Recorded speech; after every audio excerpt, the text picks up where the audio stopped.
Come to order, Department 107 is now in session. Honorable George UMLE Judge presiding. All right, let me call the matters of People versus Nasan Garcia by Mr. Jackson. We have Alondra Ocampo by Mr. Rodriguez. We have Suzanne Oaxaca, by John Kerry. We have Ms. Plisner. Yes, sir. All right, and Ms. Callahan on behalf of the people in this matter. First, let me start off by saying, counsel, look, don't walk in here 20 minutes before I'm supposed to take a bench and then file something and supplemental or what have you. If you're going to do it, out of courtesy of the court, file it the day before. Though I looked at it, a lot of your arguments of counsel are pretty much mirror images of each other. But in any event, I have, let me just state, this court has had the opportunity to review the defendant's motion to dismiss and motion for immediate release from custody. There were various motions that were filed for asking for dismissal in this matter, and the alternative for immediate release as well. Maybe it's not an alternative, but for immediate release after dismissal. And I've also read the people's motion regarding readiness for a preliminary hearing. Included in the court's review was consideration of points of authority in support of the respective motions, as well as the exhibits attached thereto, and there was a supplemental exhibit filed this morning. Following said review, the court notes the following, and I'm about to get to what the court has noted and what the court's ruling basically is. I've read your motions, and if you have to augment the record without repeating what's in your motions, if something outside the motions or your points of authorities, the court will hear it. But if I just don't want a reiteration of what's in the motions, then I'll start with the people. Your Honor, the people submitted our pleadings to the court prior to the time that we were served with either of the motions to dismiss. So our pleading did not address the arguments that are made in either motion to dismiss. Right. So we certainly have other arguments to be made in opposition to those arguments. all right. But other than that, the people's prior to receiving those, the people's arguments had been laid out in full in the document provided to the court. All right. Turn to defense counsel. Your Honor, as far as as the court noted, I don't want to just repeat and regurgitate what was already in the motion. I would just simply focus the court's attention on the harmony between the Love case and the Davis case. Okay. The court noted the Love case the other day. Nobody mentioned the Davis case, and nobody mentioned the fact, as a matter of fact, when the people were asked very pointedly by the court, were there time waivers in this case, the people's immediate response was yes, there were, and the court then noted the Love case. What they failed to mention was the July 16 intervening event wherein they filed a first amended complaint, and there was, pursuant to 859B, an intervening or a triggering event, which was a new arraignment with no time waiver, and we are now outside that time waiver. Okay, and I saw that in your argument. All right. Anyone else? All right. Hearing no response. Oh, sorry. I just wanted to say I did not file anything and carry on behalf of Ms. Oaxaca. The reason that I'm going to join the arguments of my co-counsel, just so the court is aware of that. But because my client is out of custody and not similarly situated, I did not file anything in addition. All right, so you're basically joining the motion to dismiss. Yes. All right. Let me just start off by saying that, repeating some of what I stated on the 23rd of September a few days ago, that under Penal Code Section 859B, it provides for dismissal of a complaint where an in-custody defendant is not given his or her preliminary hearing within a 10-day period, unless the defendant, of course, waives time or the prosecution establishes good cause for a continuance beyond that period. If a good cause continuance is granted, then the defendant must be released from custody on his own recognizance. And Madam or Sir Interpreter, if I'm going too fast, let me know. However, where a defendant has waived his right to proceed to preliminary hearing within the 10-day and 60-day period set out pursuant to 859B, then, as I stated the other day, unlike Penal Code Section 1382, where a defendant can withdraw a previously given time waiver to proceed to trial within a timely fashion, the legislature has never codified a similar provision to allow for a withdrawal of a previously given waiver to proceed to preliminary hearing as provided for under 859B. In this case, and I understand the amendment argument that triggered a new time period.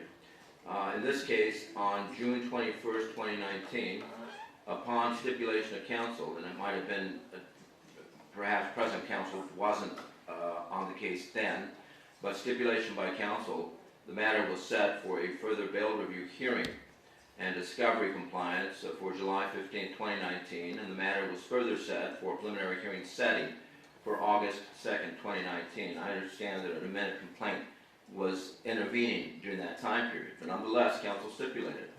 The court docket reflects that a 10 and a 60-day time waiver were taken as well.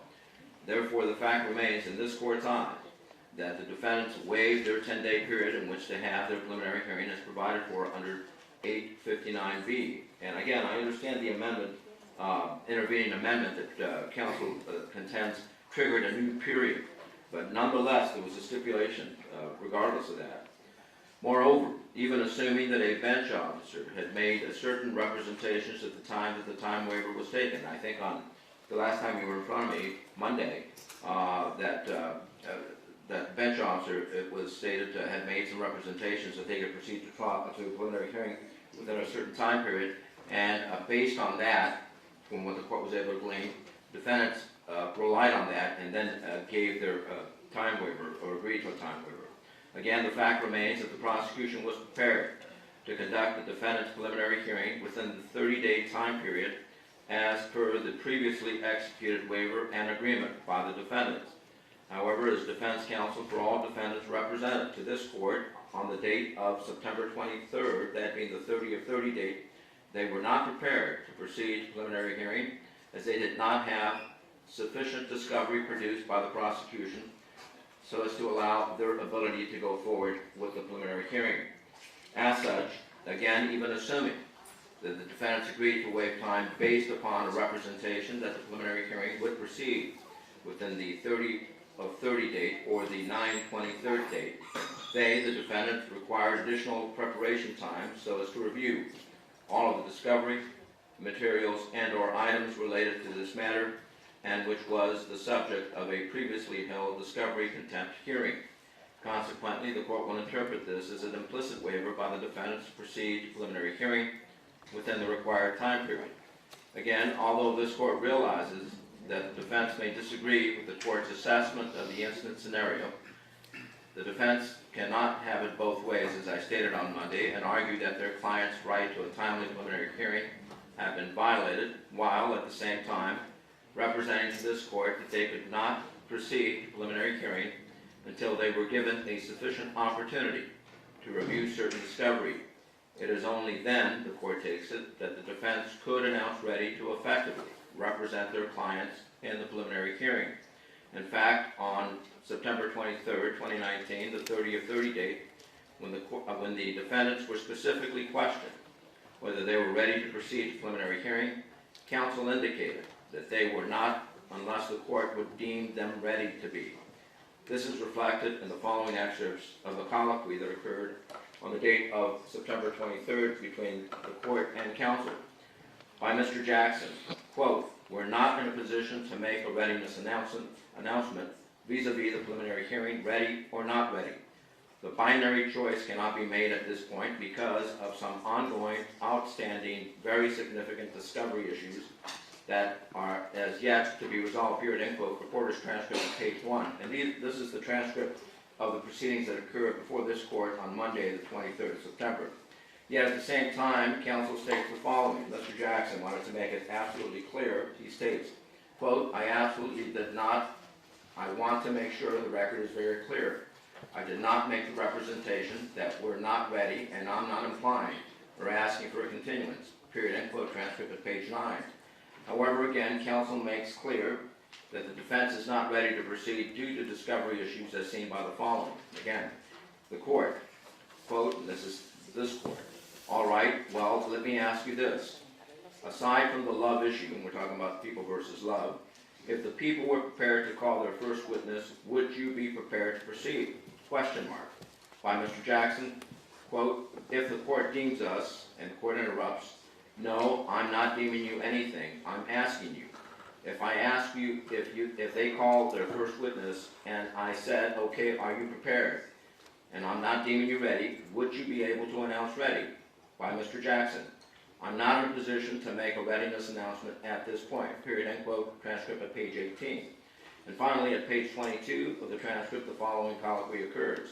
The court, defense has stated, without the court deeming them ready, that they would not be providing effective assistance of counsel. I take it, and that's what I assume. If you were to proceed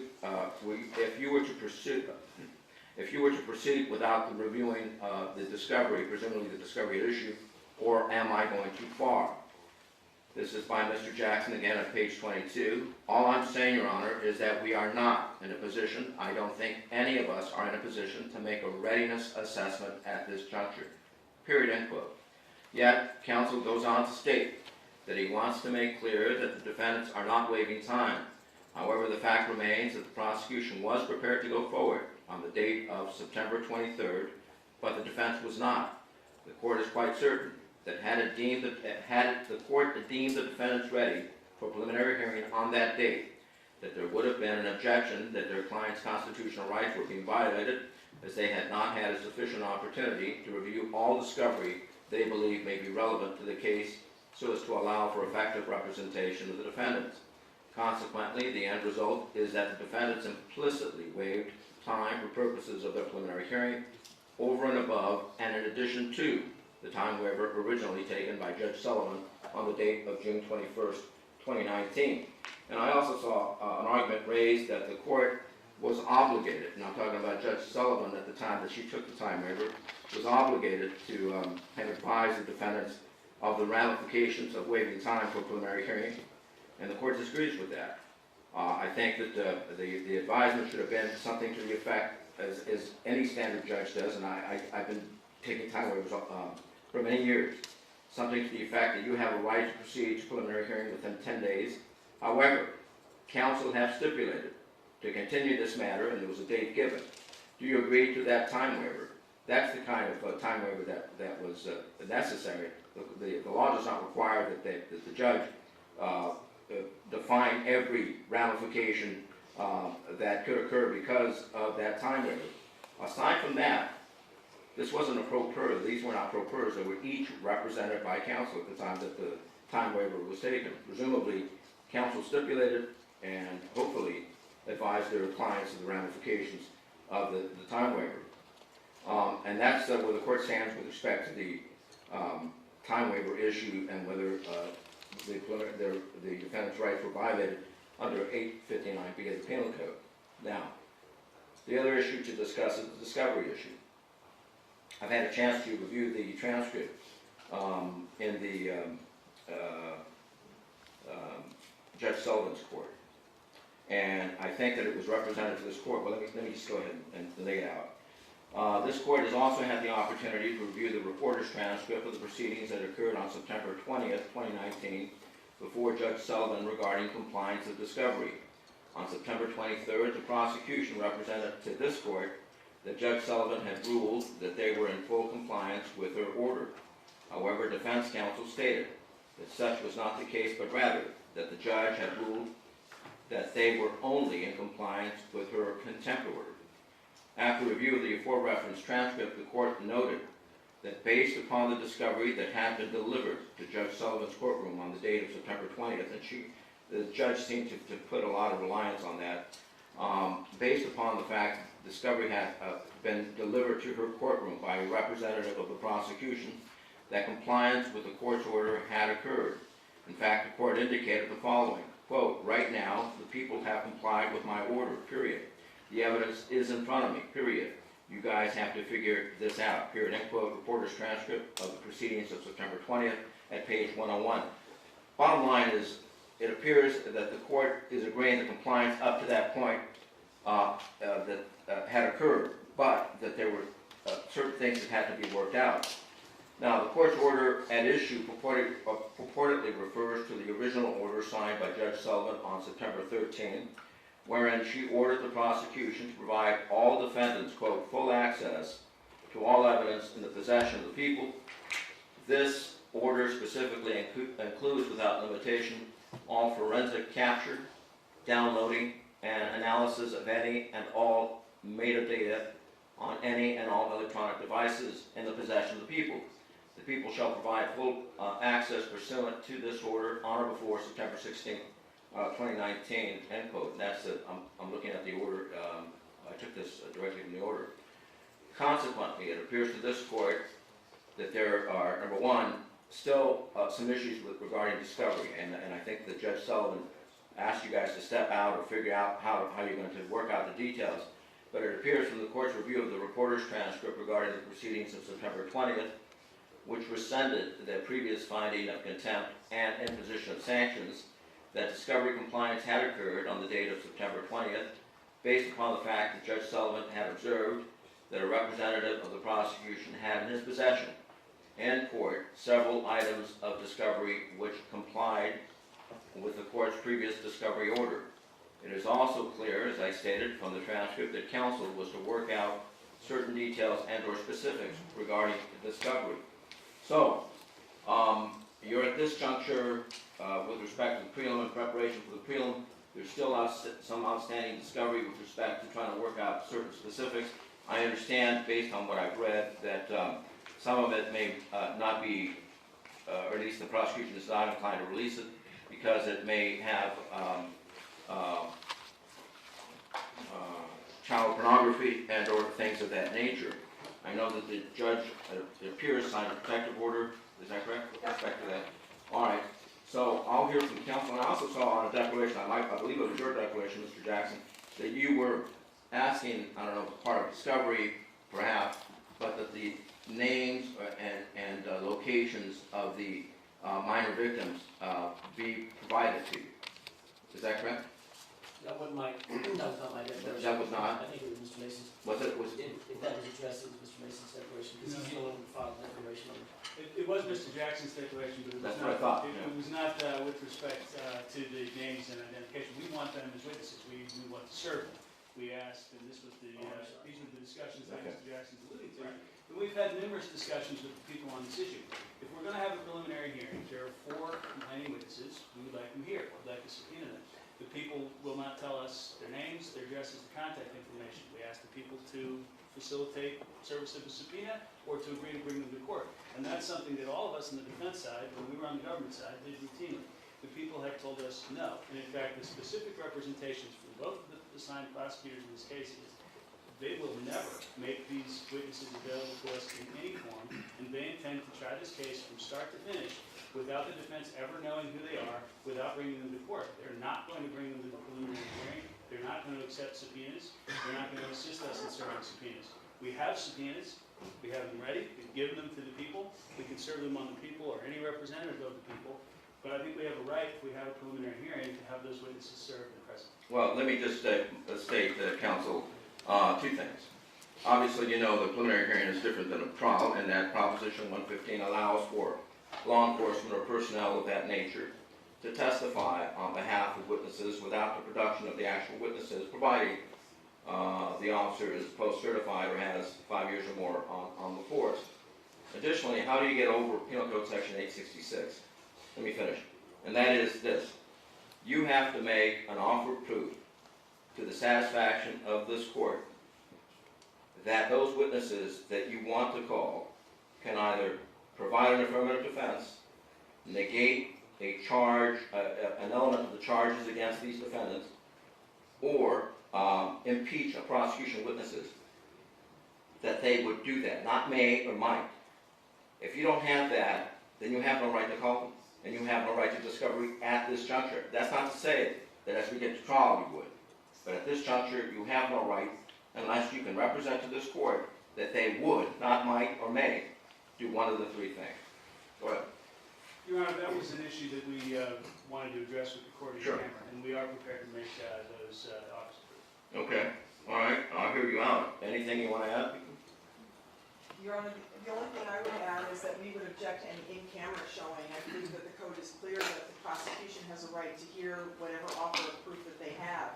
We have requested discovery from the defense repeatedly from not just this counsel, but previous counsel on this matter and received none. In fact, Mr. Jackson made it clear to me We don't know who the victims are, we have not spoken to them, we don't know what they have to say, so I can't give you any discovery regarding that.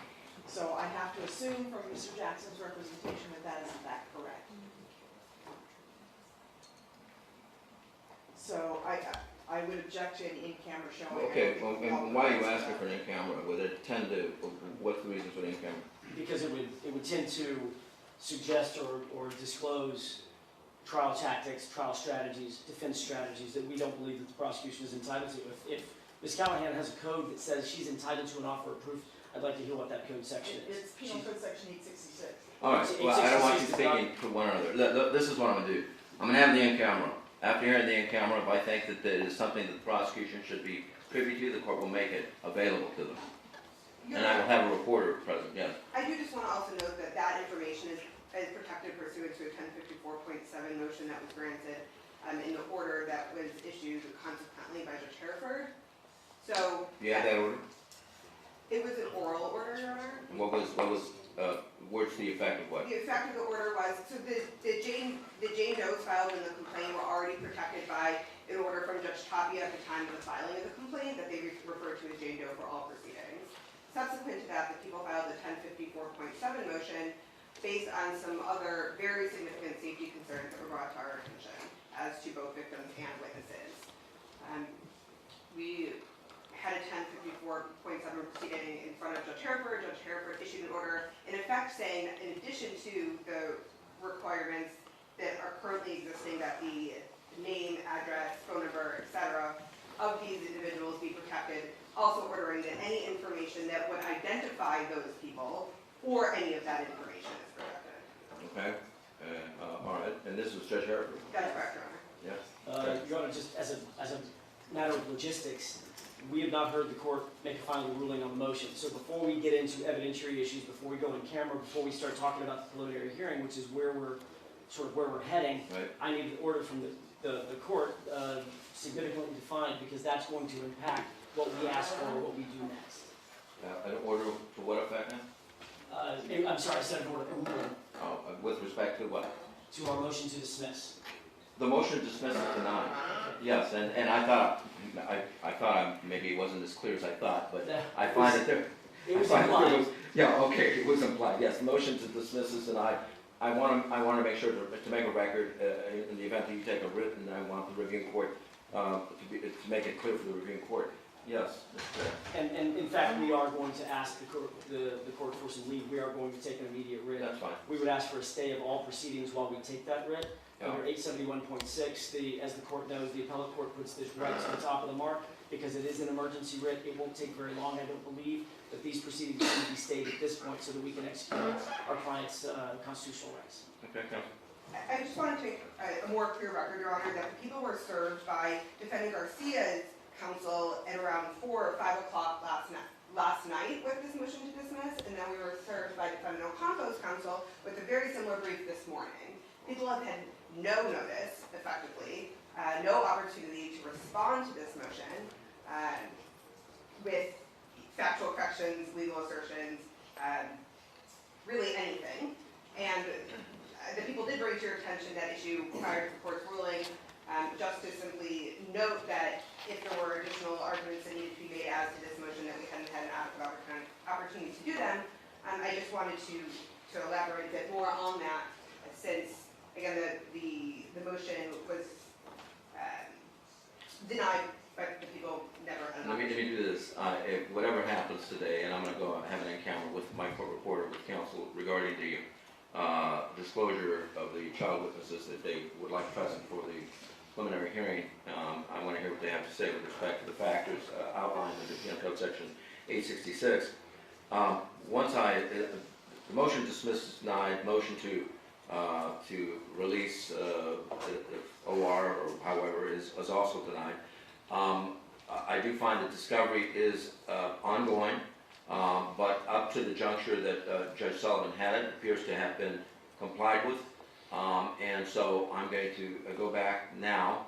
I will allow counsel, I will set another date where you can, after having reviewed their points and authorities, and I don't know if you obviously didn't file a response because you just were served, you can augment the record So let's go back, I'll invite the council to come back with us. Madam Reporter, if you would as well. Your Honor, if I could, if the proceedings are going to be stayed, then it seems to me that there's no reason to have this in-camera hearing. I'd like to make a ruling on that with Okay. respect to that, Okay, so. thank you, Your Honor. Yes, all right. So, Your Honor, can I take the defendants back upstairs? you may. Upstairs?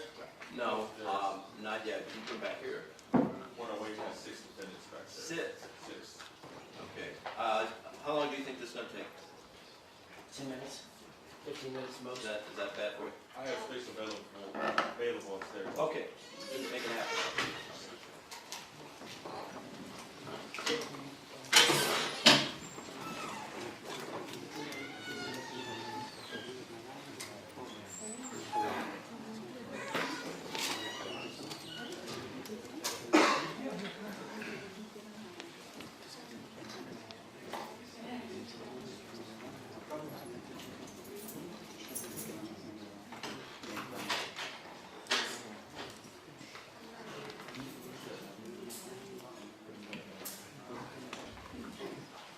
All right, we are back on the record in this matter, following an in-camera with respect to the issues of the Penal Code Section 866.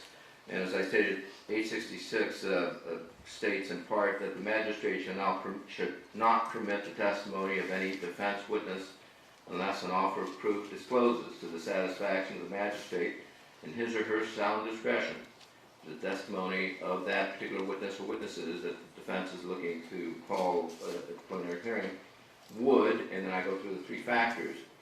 Following the in-camera review, the court is, in its sound discretion, ruled that they have not made the sufficient offer of proof under 866. That's all the court's going to say about it. I've ordered that the proceedings of the in-camera proceedings remain sealed, and that's the court's ruling out. Because a writ's been taken, part of the exhibits attached to that writ are going to be counsel's motions that have been filed this morning. Now, the prosecution's advised this court, but they haven't had an opportunity to respond to that. If you want to respond to that, file a response that'll be incorporated in the court file. So when a writ is taken, that'll be part of the file. Anything else we have to address? We have to address a continuance. What kind of date are you looking for? Your Honor, I think if the court, I will stays stay for the proceedings- proceedings. Well, we got to get it back on calendar for status of some sort. I don't think so. I think we hear back from, I think the procedure is we hear back from the appellate court, and then the appellate court tells us when to put it back on calendar. Well, and you're right. For all purposes, all proceedings are stayed. Right. For both cases and for housekeeping purposes, I will set a date for status. That's fine. If we haven't heard anything, then I'll get my clerk to call our council, call you guys all off. Okay. If we've heard something in the interim, we'll certainly know about it. How's that, okay? Give me a date that, I don't know, 40 days, 30, 45 days, or whatever. Proceedings are stayed pending the taking of a writ by defense. Is that you're requesting the proceedings be stayed because of a writ, is that correct? It is, Your Honor. All defense counsel join? I'm sorry, That the proceedings be stayed pending a writ? yes. All right, very good. Your Honor, if I could have a motion Sure, to go ahead. set my calendar, date, 24th, maybe 25th. The 25th, that's the judge's seminar, so everybody's there. Okay. 28. No, that's a Monday. You review November 1st. Ms. Blizzard? You want November 1st? The only reason I don't is because we were an 8:30 court, and I have 4 children that will be trick-or-treating the night before. Pick another day. I remember those dates. I have two, but they're not children anymore. How about the 30th? That's a Wednesday? Isn't that Halloween or is that? 31 is something. No, it's the day before the chaos. No. Aren't you getting their costumes ready on that? I'm only here for the 30th. On the 30th? 29th? Or next Sabbath. Oh, okay. Oh, let's do it next week. What about, look, it's only for status. Right. If nothing happens, we'll call everybody off. Just take it off calendar. That's They're fine. taking off calendar. How about the 5th or the 4th? Actually, you wanted a Monday. No, Your Honor, I was just suggesting a date. I don't Okay, think Monday. how about the 5th, the 4th, the 6th, the 7th, 7. the The 7th? 7th is fine. Okay. 7th, I'll set it as status, written status for all defendants, all right? All right, that'll be the order. People, if you want to file a supplemental response, make sure you incorporate it in the file. Yes, Your Honor, what date, would the court suggest that that be completed by? I don't know, what do you mean completed by? Or have the motion filed by? Well, they're taking a writ, and I don't know how quickly they're gonna get it prepared and filed. What is your estimation on that? Your Honor, I would expect that we can have it filed.